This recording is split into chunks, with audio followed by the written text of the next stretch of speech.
Bonsoir à tous, bienvenue dans votre émission, votre projet pour la Réunion. Le projet de mes 4 invités, c'est de pouvoir, le 22 septembre, dimanche 22 septembre, dire à... 22. J'ai pas dit 22 là ? On dirait 27. Ah non, je suis désolé. Le 22 septembre, de dire que il y a encore à la Réunion des choses qu'on a à découvrir sur nos ancêtres. Bonsoir à vous. Alors, dans l'ordre, d'abord, Marie-Marthe Loto, donc Tamil Shangam, Salwan Shanmugam, président de Tamil Shangam. Alors, je ne vais pas me tromper. Alors, Krishna Kartai. Pourquoi je dis ça ? Parce que j'ai un copain qui s'appelle Katai. C'est pour ça que je dis je ne vais pas me tromper. C'est la même famille. c'est le R qu'on a trompé au moment d'écrire, c'est ça ? Ah non, il n'y a pas de trompe. Et Emmanuel Vaiti Lingom. J'ai toujours trouvé ce nom-là incroyable à dire. Vaiti. Et il y a des gens qui s'appellent Vaiti en plus. Oui. Bonsoir à vous. Bonsoir. Alors, j'allais dire que à quel moment on se sent malbar ? Parce que on n'est pas indien, on est malbar. Parce qu'on est réunionnais. Krishna, à quel moment on est malbar ou à quel moment on est indien ? À quel moment on est malbar ? À quel moment on est indien ? C'est une bonne question, mais il y a plusieurs façons d'y répondre, mais on pourrait dire... C'est quand on fait la cérémonie, là on se sent malbar ou bien on est indien ? On est malbar parce qu'on va faire des cérémonies pas comme l'Inde, on va faire des cérémonies adaptées au contexte réunionnais. L'indianité réunionnaise ? L'indianité réunionnaise sera plus quand on va voyager à l'extérieur. On va dire que en nous regardant, on voit que c'est un Indien, mais il parle pas comme un Indien, il parle pas indien, il parle français, il parle quoi. Ouais. Emmanuel Vaiti Lingom, quand on était marmaille, quand il disait il faut faire un samblani, un poule noir, un petsaï, fait carli, ça a la même importance qu'aujourd'hui ? Mais en fait, mes parents, on va dire, pratiquaient pas ce culte. D'accord. Mais ils sont tamouls. Bon, on vient, d'après ce qu'on a appris, on vient de la côte des Pondichéry et tout près de la côte des Malabar. C'est ça qui vient un petit peu, on appelle les Malbars, mais en fait, c'est la côte des Malabar. Mais avec le temps maintenant, on voit des pratiques, quand tout se mélange ici surtout sur la Réunion, on suit les coutumes. Mais, en fait, on ne pratiquait pas du côté pile, on était plutôt de l'autre côté, et côté vraiment la civilisation, où on connaît la civilisation. Mais moi maintenant, je me sens tamoul dans la peau, ici à la Réunion, c'est Malbar, mais j'ai pratiqué des religions. Mais quand j'ai vu maintenant les autres qui n'ont rien compris de la religion Malbar, ils disaient, pensant que Malbar est là seulement pour les cabris, la croisée et tout ça. Ils l'ont critiqué, tout ça. Moi maintenant, je dis, je ne peux pas rester insensible, tout ça. Je voulais les montrer qu'à part de tous ces coutumes, de ce culte-là, la religion tamoule, il y a une civilisation ancienne, la plus ancienne au monde, la langue la plus parlée jusqu'à aujourd'hui ancienne. On voulait valoriser ça, montrer les gens que les Malbars ne sont pas seulement de faire des sacrifices des animaux ou des cultes, mais il y a une culture, une littérature très très riche, et beaucoup d'autres religions ont pris naissance à partir de nous. Voilà, c'est ça. La question à Krishna et à Emmanuel, c'est dans votre façon d'être, oui, au plus fond de vous avez plus des Indiens, des Malbars de la Réunion, ou vous avez encore des racines fortes avec l'Inde ? Azot ?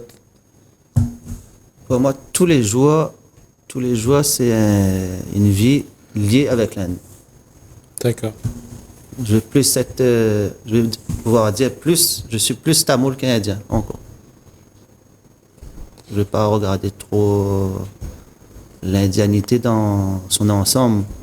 Je vais plus me focaliser sur le Tamil Nadu. D'accord. Emmanuel, quand on parle de littérature, quand on parle de culture, où vit ça le plus souvent, c'est ça?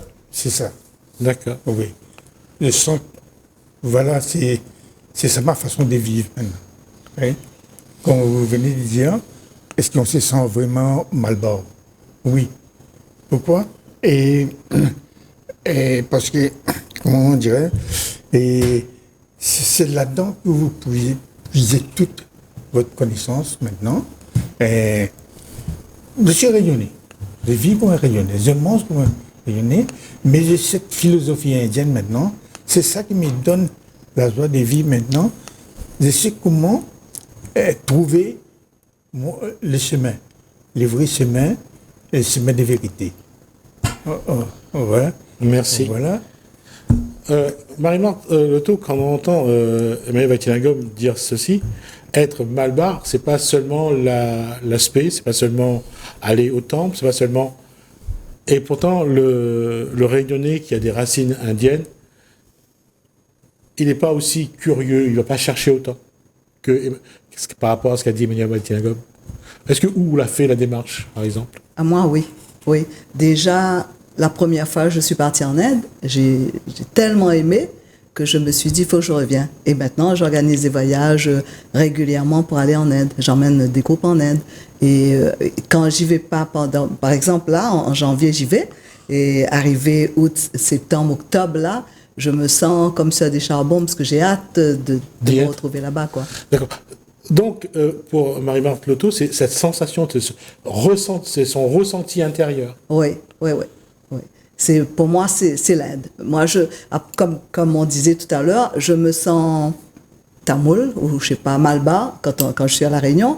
Mais à partir du moment où je sais que je vais y aller, là j'ai cette impression d'être vraiment indienne, quoi. Je viens de l'Inde, mes racines viennent de là-bas et je suis chez moi. Quand je suis là-bas, j'ai l'impression d'être chez moi.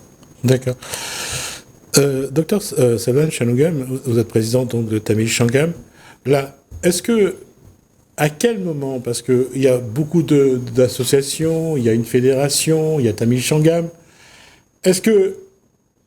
où est-ce qu'on s'est trompé? Et là, je parle des Réunionnais d'origine indienne, tamoul, malbar. Où est-ce qu'on s'est trompé? Pourquoi on n'a pas eu cette démarche, comme l'a dit Emmanuel Waithilingom en exemple? Pourquoi on ne cherche pas un peu plus vraiment au fond de nous ce que nous sommes? Pourquoi on se contente le plus souvent d'être en carême, de faire une cérémonie, d'avoir une tenue, alors que par rapport à ce qu'a dit Emmanuel Waithilingom, il y a d'autres choses à chercher? Ben, c'est pour ça que nous existons déjà en tant que Tamil Sangam, parce que effectivement l'histoire de la Réunion est faite de telle façon qu'on a cherché beaucoup à nous assimiler. Et on se rend compte que assimiler à une culture sous prétexte que nous sommes à la Réunion et qu'il faut assimiler à la culture française, nous ne sommes pas opposés à toute culture, bien au contraire. On ne prône pas le communautarisme ou quoi que ce soit. Mais par contre, il y a toutes les grandes valeurs, toutes ces belles valeurs, tous ces héritages que l'ont apporté les anciens. C'est notre devoir de les préserver et de les transmettre. Et à partir de ce moment-là, cette indianité réunionnaise est ancrée dans nos chromosomes, dans nos gènes. Et donc, nous devons avoir ce devoir de transmettre et d'approfondir. Et bien sûr que nous vivons dans un système qui n'encourage pas cela. Quand je suis sur une plateau télé, mais quand je joue les informations, je connais le fait divers qui se passe en métropole à tel endroit, mais je ne connais pas un fait divers qui se passe, même quelque chose de plus important, qui se passe dans l'océan Indien. Mais on nous a enfermés quelque part. Et donc, mon but à moi, en tant que président de l'association, c'est toujours de vouloir de se réapproprier nos valeurs, notre héritage. Nous sommes quand même face à quelque chose. On est attiré par les choses, par le matériel, on est attiré par le modernisme, mais on n'est pas attiré par la quête d'aller chercher pourquoi on est comme ci, pourquoi on est comme ça, quelles sont nos racines, et quels que soient, ceux qui ont des racines africaines, asiatiques, européennes, on a toujours cette posture d'aller vers le plus facile, d'aller vers ce qu'on croit être le plus beau. Et ça, tout le monde. Oui, mais ça, c'est l'humain. C'est-à-dire que, quelles que soient nos origines, nous sommes dans une situation sociale. D'abord, il faut remplir l'estomac. D'abord, il faut travailler, il faut faire des études, avoir un poste de travail, lutter pour qu'on puisse avoir une place dans la société. Et donc, ça nous préoccupe déjà beaucoup. Et en dehors de ça, il faut qu'on est toujours dans cette quête de spiritualité, dans cette quête des valeurs, et donc c'est pas évident. Donc forcément, souvent je dis aux gens, bien sûr il y a l'aspect apparence visuelle. On aime bien tout ce qui est coloré. On s'habille tout de telle couleur pour telle cérémonie, mais est-ce qu'on a eu l'opportunité d'aller voir plus loin? Mais c'est vrai qu'on est handicapé par la perte de la langue tamoule. Parce que comme il disait Emmanuel, si on veut accéder à cette littérature riche et plusieurs fois millénaire, il faut déjà maîtriser la langue.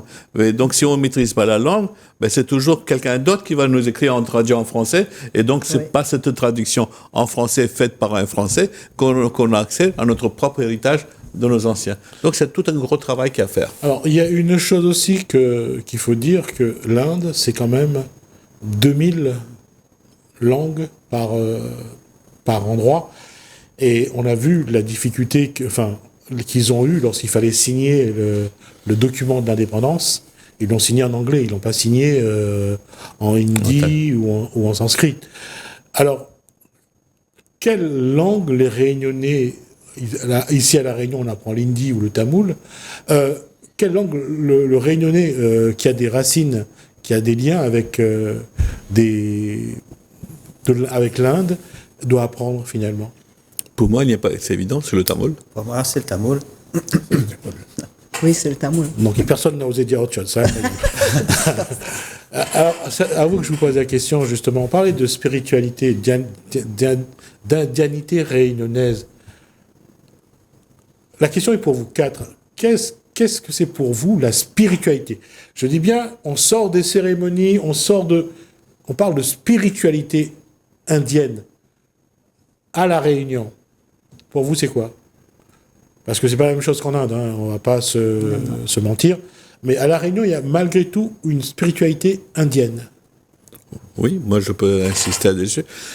La spiritualité pour moi, c'est-à-dire c'est dans l'approche entre les individus, dans l'approche à l'intérieur de la société, utiliser notre spiritualité indienne dans les rapports avec l'autre.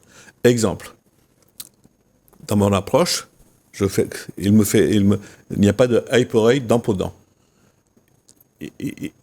Même s'il me fait du mal, j'essaie par mon amour pour lui, par mon affection pour lui, à ce que lui-même il ne répète pas ce deuxième set. Ça, c'est un exemple. C'est un exemple, mais c'est aussi quelque chose qui est dans la spiritualité indienne. Ça veut dire que on vous fait du mal, laissez l'univers rétablir la chose. On dit toujours que le mal qu'on vous fait reviendra à son auteur. C'est dans la spiritualité. Alors, ce que je voulais vous dire que quelque part aussi, là, en Inde, malgré tout, il y a les castes, il y a ceux qui pensent qu'ils sont supérieurs à d'autres. Et malgré tout, on essaie d'avoir une seule pensée, et il y a quand même beaucoup de divinité. Je ne suis pas d'accord. Première chose, je reviens à la société réunionnaise, s'il y a une population qui a absorbé toutes les grandes cultures chinoises, indiennes, européennes, etc., c'est les Tamouls. Parce qu'ils ont cette capacité de tolérance par leur approche de l'autre, à accepter et à respecter à ce niveau. Et le métissage à La Réunion, la base fondamentale, c'est ce respect-là. Et donc, pourquoi c'est dans notre culture à nous? Parce que d'ailleurs, parfois, on ne critique même parfois. Ceux qui pratiquent pratiquement les deux religions, ben, c'est toujours le tamoul. Ceux qui acceptent la spiritualité de l'autre, c'est le tamoul. On n'est pas resté sectaire avec une spiritualité, oui, mais, etc. Je vais quand même rendre à César ce qui appartient à César. Je découvre qu'il y a beaucoup de Réunionnais qui pratiquent d'autres religions, qui viennent aussi pratiquer la religion tamoule. Oui. Ça montre aussi que dans les autres communautés de La Réunion, il y a cette tolérance et ils ont grandi en acceptant seulement. Ils acceptent, mais ils vont pratiquer. Et j'ai été surpris de voir autour des temples des gens qui vont à l'église, qui viennent Oui, parce que justement, dans le temple, il n'y a pas d'interdiction à ce qu'il y a d'autres personnes, d'autres origines ou bien d'autres cultes qui viennent, on les accepte à bras ouverts. Ce qui n'est pas forcément présent ailleurs. Ça, c'est le premier point. Deuxième point aussi à citer, c'est par exemple le Nagolan. Le symbole du Nagolan à La Réunion, ça n'est pas dans tel endroit, c'est dans les temples tamouls. Oui. Et le Nagolan, vous connaissez, c'est le plus beau symbole de cette tolérance et de cette acceptation de l'autre. Alors, on va juste rappeler que le Nagolan, c'est l'histoire de ce bateau avec des Arabes, avec des musulmans, qui se trouvent dans une tempête en mer, et qui, certains disent que s'ils s'en sortent, ils planteront le poteau devant la première maison qu'ils vont trouver, le premier bâtiment qu'ils vont trouver, et c'est devant un temple hindou, et les hindous ont continué à honorer à honorer le croissant lunaire, à honorer la main de Fatima dans un temple hindou. Ouais. Et ce genre de syncrétisme et ce genre de tolérance, c'est ce qui est de très beau dans notre pays, à La Réunion. Et Emmanuel Laïtinagom, ça vous éclaire. Quand on parle de ce syncrétisme, ça vous fait plaisir. Ça vous fait plaisir de voir que la religion hindoue accepte les autres religions. Voilà, c'est une religion tolérante, je veux dire. Ouais. Et en fait, voilà, moi personnellement, pour la religion, je crois en l'homme d'abord et puis la religion qui vient après. Je suis d'accord. Pour moi, c'est l'homme qui a fait la religion. Ouais. Voilà. Et c'est ça que nous trouvons dans l'hindouisme maintenant. C'est comme ça qu'on essaie de respecter nos prochains. Et comme nous croyons dans l'incarnation, on respecte les gens parce que c'est une façon de montrer maintenant la personne devant nous, ça pourrait être un de tes ancêtres. D'où la raison aujourd'hui, on est en train de faire pour Lazareth, pour les 22, on voulait honorer nos ancêtres. C'est appelé grâce par eux, aujourd'hui nous sommes ici. D'accord. Si ces gens-là n'ont pas bravé l'océan au risque de leur vie pour venir trouver, soi-disant, les Eldorado ici, en fait ils n'ont passé que des martyrs. Et nous sommes nés ici. Et aujourd'hui, si nous sommes là, c'est un peu grâce par eux. Sinon, nous n'aurions pu être en Inde, les petits-enfants en Inde, soit des mendiants, ou bien, je ne sais pas ce que nous avons. Alors, c'est pour eux aujourd'hui, maintenant, on est en train de faire pour montrer notre gratitude, c'est grâce par eux. Krishna Kartai, je vais vous donner la parole en dernier, parce que vous allez clore, il nous reste 3 minutes. Et je ne vais pas vous mettre la pression, mais vous êtes la génération qui va porter au plus loin. Je ne vais pas y mettre la pression. Non, je fais exprès. C'est un héritage qui est considérable, mais vous voulez le porter ou pas? C'est un héritage, je m'inscris volontairement pour porter cet héritage. C'est un héritage dont je suis fier et que je voudrais transmettre de génération en génération. Et au Lazaret, qu'est-ce que vous avez envie de ressentir le dimanche 22 septembre au Lazaret? Qu'est-ce qui va vibrer en vous? Pour moi, le 22 septembre, c'est l'occasion de faire résonner de faire une prise de conscience pour toute la population réunionnaise. Il faut que tout le monde prenne conscience de l'importance de ce lieu et de l'héritage que nos ancêtres nous ont laissé. Et est-ce que justement votre génération, est-ce que les jeunes aujourd'hui prennent conscience justement de cet héritage qui est là, et non seulement qui est à chaque fois par cycle, c'est récurrent, mais par cycle qui reviennent et on sent, on a vu après le Covid comment les gens sont retournés à leurs racines. Est-ce que votre génération, est-ce qu'elle est consciente de ça? Ah oui. Autour de moi, surtout, je peux dire ils sont très conscients parce que, premièrement, maintenant, ils peuvent faire des recherches sur la généalogie. La généalogie. Oui. Ils peuvent remonter sur plusieurs générations Ils peuvent connaître le nom de leurs ancêtres qui sont arrivés, qui ont pris le bateau, qui sont arrivés à La Réunion. Ils peuvent trouver, pour certains, l'endroit dont ils viennent.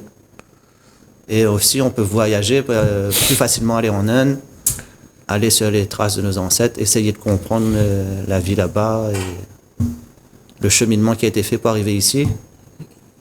Et c'est-à-dire le gros sacrifice que nos ancêtres ont fait pour nous donner cette vie aujourd'hui. Parce qu'il y a une question, et là je pense qu'Emmanuel Waitilingham est déjà en train de travailler là-dessus, c'est que cette répétition des traditions, il y a, au-delà de ça, il y a quelque chose. On parlait de spiritualité, Emmanuel Waitilingham. Comment on fait vibrer en nous, en dehors de cérémonies, cette fibre qu'on a avec, ce lien qu'on a avec nos ancêtres? Comment vous faites-vous pour faire vibrer ce lien-là? D'abord, il faut connaître l'histoire. Ah, d'accord. Trouver l'histoire. Et parce que, voyons maintenant tous les travaux qu'ils ont fait dans l'air vivant, avec les moyens du bord. Ces gens-là ne savent pas ni lire ni écrire, mais ils avaient les savoir-faire.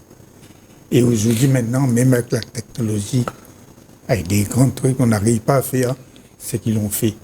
C'est ça l'admiration maintenant. C'est comme ça qu'on essaye maintenant de dire, mais j'ai fait quoi là aujourd'hui? Je nomme mes ancêtres, mais moi aussi, je dois essayer, suivre les traces que ces gens-là ont laissées. C'est la meilleure façon de vivre. Quelles que soient vos racines et quel que soit ce que vous vivez, ce que vient de dire Emmanuel Waitilingham, et comme l'a dit les autres invités, c'est ne jamais oublier d'où vous venez. Gardez toujours ce lien avec le passé. Et on avait échangé avec Selvam Shanmugam sur le fait qu'il faut oublier le passé. Il faut tourner la page. C'est ça? La question n'est pas à ce niveau-là, parce que quoi que vous soyez, vous êtes toujours le passé, le présent et l'avenir. Donc c'est à vous. Vous vous définissez toujours par rapport à ça. Oui. Oui, c'est important ce que vous venez de dire, parce que c'est vraiment le sens même. C'est-à-dire qu'on ne peut pas effacer une civilisation multimillénaire. Et que donc nous portons en nous-mêmes, pratiquement dans nos chromosomes, cet amour de notre héritage, ce respect pour les autres. Et souvent, une fois, il y a un fonctionnaire qui me disait qui critiquait un peu le fait qu'on est tout le temps en train de regarder en arrière et qu'on ne regarde pas suffisamment l'avant. Mais je disais, monsieur, c'est comme dans une voiture. Bien sûr, il faut regarder toujours devant, mais de temps en temps, jeter un coup d'œil au rétroviseur. Donc c'est ça notre vision. On finira sur cette phrase de Selvam Shanmugam. Effectivement, c'est avancer tout en regardant, en n'oubliant pas ses racines. C'est la démarche. En tout cas, rendez-vous pour ceux qui souhaitent le 22 septembre à 9h au Lazaret pour faire vibrer en vous ce passé qui est toujours présent. Merci à vous. Merci à vous de nous avoir suivis. Merci Hélène, merci François. Je vous dis à bientôt.